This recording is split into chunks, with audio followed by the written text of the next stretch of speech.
What's going on YouTube? Daniel back here for another video. As you can see, I am back in my same spot as I did a few days before. I just finished doing some burpees. And essentially, since I'm at a good frequency right now, I want to touch a bit about the top 3 diets that have helped me in terms of my journey with psoriasis, reversing it, and even managing it to a point where I'm living drug-free even till now. So maybe doing some edits on this, you'll probably see it here. But essentially, the one that I started with, that you may be familiar with, is the paleo diet.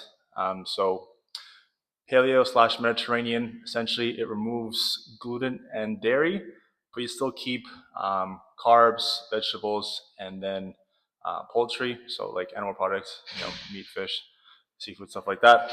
So that's the one I started with. Well, actually, to be fair, I started with a stricter diet, basically like almost like a vegan diet. I was just doing I cut out carbs and was doing very low carb, low fat, almost like protein based. So it was very absurd. I was doing like lettuce wraps, stuff like that. It's pretty ridiculous. But essentially, when I learned a bit more, I switched to this diet, and this one has everything in terms of fats, carbs, and then proteins. So for this diet, my staples were rice, sweet potatoes, avocados, and then just assortment of different poultry. So like steak, chicken, salmon was good as well. So this diet should be good for most people. With the gut, obviously depends on what you're sensitive to.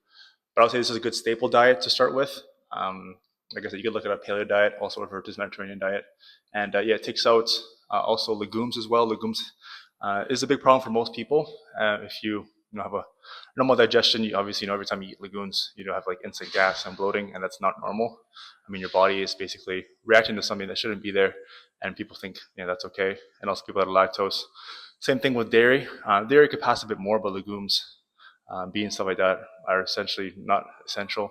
Obviously, people use them for protein, but if you look into how they have to be prepared in order for you not to like basically die, they could be fatal, especially kidney beans. So, if you're trying to tame something that's fatal, if you just eat it raw, I mean, it's probably not the best thing to be eating. So, definitely stay away from beans, especially if you have an issue with your gut right now. Maybe you have IBS, skin issues, you kind of just don't feel the best, brain fog. It all starts with the digestive system, so definitely stay away from that.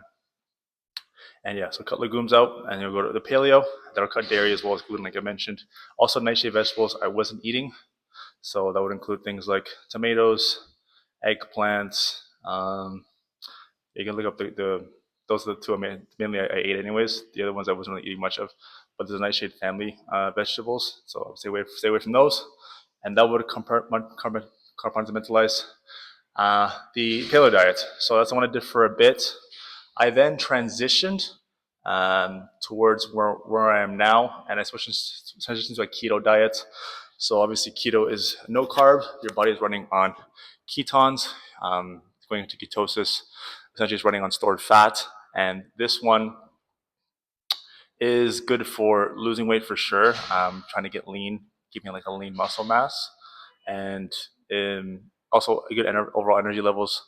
Obviously, with carbohydrates, it's really good for energy for training, but where you do falter a bit is the energy spikes that you get. So there's huge spikes and drops in terms of your glucose when you are eating carbs. That's the only downside. But other than that, you have that with paleo, but this one is removing that. So you have to transition away from that. You might get a keto flu, which is common. I had that actually the other day. As I was transitioning from, you could say, a paleo diet, like a carnivore hybrid. I was just having carnivore with rice. And then I transitioned back to just straight carnivore. And I had basically keto flu, and just headaches, like just feeling very down, and basically like took a little nap, slept it off. But just something to keep in mind that it always hits you no matter how advanced you are in terms of changing your diets. So keto is good. It's kind of being more renowned now. A lot of people are doing it more and more, and it's basically no carbs. So even no carbs in terms of the vegetables you're eating. So some vegetables would be like the canny would be like carrots.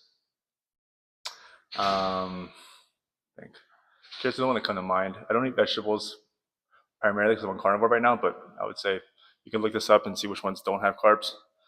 But stay away from vegetables with carbs. And you have an assortment of poultry you can eat. poultry is always good, which will go into my third diet, which is the one I recommend if you're like, just want to get straight to the point. But yeah, poultry never has issues with your guts. If you think from the beginning of time, we were always just, hunter gatherers, and that was primarily what we were eating. We were hunting our own animals and, eating them. Berries and stuff like that were very far in between. People, weren't eating stuff like that until agriculture became, commonplace, a few thousand years ago, not a few thousand, a couple, like 25, 30,000 years ago. And then that's when everything, started to develop from there. But yeah, that's why your body can always digest, poultry products and stuff very easily because it's just natural to its system. So yeah, that will go into the third one. So that's carnivore. So carnivore is, I would say, the best diet in terms of removing all around potential sensitivities from your system. So, it's just basically animal products, animal fats. That's all you're eating. You have butter as well, which if you just go into the animal products. But essentially, yeah, it's just animal based. And like I said, your body is designed to best absorb these types of food because, like I said, it was eating this since the beginning of time, and it's has essentially all the nutrients you need. The most nutrients you'll find in most foods will be from animal products, so like steak, chicken, stuff like that. It has more nutrients than any other. You can say food. There's some things called superfood, but all around, the best things you should always have in your diet is protein. Animal products has protein, fat, and then you don't need carbs to live or survive. It obviously helps with like the energy levels, like I said. So if you're training, I believe I mentioned this in another video. If you're training heavily and want to keep like good active lifestyle, it's good to have carbs in there because essentially when you're training, your body is running on fat until a certain point. Then it goes into using stored, you know, glucose and carbs, and essentially you won't be able to hit that next level and really like see the energy you could be expending unless you have stored glucose and carbs in your diet. So essentially, that's why you don't see athletes on these types of diets, like carnivore diets, stuff like that, because it's not sustainable, and they need the carbohydrates also to recover, but also to expend the most energy they can to be their best self in terms of athletically. So for carnivore diet, it is the most intense. There is you can say pretty heavy transition period, especially if you're going from like, maybe standard American or Italian diet, where you maybe have a lot of like carbs in your diet, few, not much protein, and then not much fat. So your body will need time to transition, and mostly be through like bowel movements. You'll see like a lot of weird bowel movements for the first week, maybe two. You'll see like keto flu. So essentially, if I have some headaches, just feel a little weird, your hormones are getting adjusted to it. Hormones is a big component, and the hormones is actually the biggest benefit.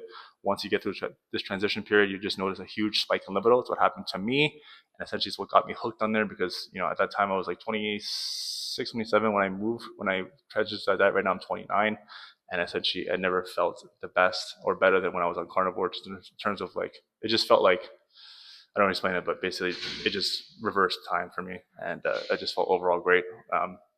And energy as well, as long as you're having 3-to-1 fat ratio. So essentially, if your calories are 1,000, you need 750, or at least 700 of those calories, so 70-30 ratio. I do 3-to-1. We need 70% of those calories to come from fat, and essentially those will keep you running, or else you run into like rapid starvation, and essentially just over protein, and you'll just feel lethargic. And you basically can go to the hospital for it. You can look it up, but it is pretty intense. So what I'm on now currently leads you out very well. Like I said, it's probably the hardest to train on, but you get used to it as long as you're putting those fats in.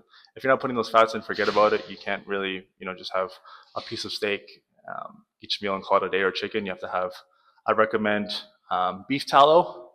It's number one, least sensitive to anybody in terms of their digestive system. Number two would be ghee butter, which if you can handle is really good. It's just clarified butter, so it removes the lactose component of it. And number three would be fat trimmings. So these you can actually get for free, the fat trimmings. And you go to a local butcher, they usually throw them away and they'll give them to you. You can rearrange. I just arranged with one now because I just recently moved. and I arranged a pickup every week, so for like 5 pounds. And yeah, basically free fat, so why not take it? The other option would be beef tallow or ghee butter, like I mentioned. There's also duck fat, but I'm really too much of a fan of it. But I mean, you can try that as well. You can get that from your local organic health market. Like Whole Foods usually have it. If not, you have to go to maybe a more niche one in your area or wherever you live or are watching this. So yeah, if you have any questions about it, I do help people with using nutrition to become their best self. So currently helping people with cutting carbs, cutting cravings. Sorry, being able to be more productive using nutrition, not having brain fog. Also, being able to maintain weight, lose weight, and just be overall better in that area, and just feel the actual benefits of using food as medicine. So my Instagram handle will be at Mr. Daniel Arce. If you like the video, please like, subscribe, more coming. Leave your comments below as well in terms of if you tried the diet, have any thoughts on it, what people can learn from you from your experience. Everyone's experience is different. I'm just kind of telling mine, but we'll love to hear your thoughts on it. And maybe if you have any questions as well, like I said, you know where to find me. So thanks for the time. Hope to see you again soon. And yeah, keep killing it.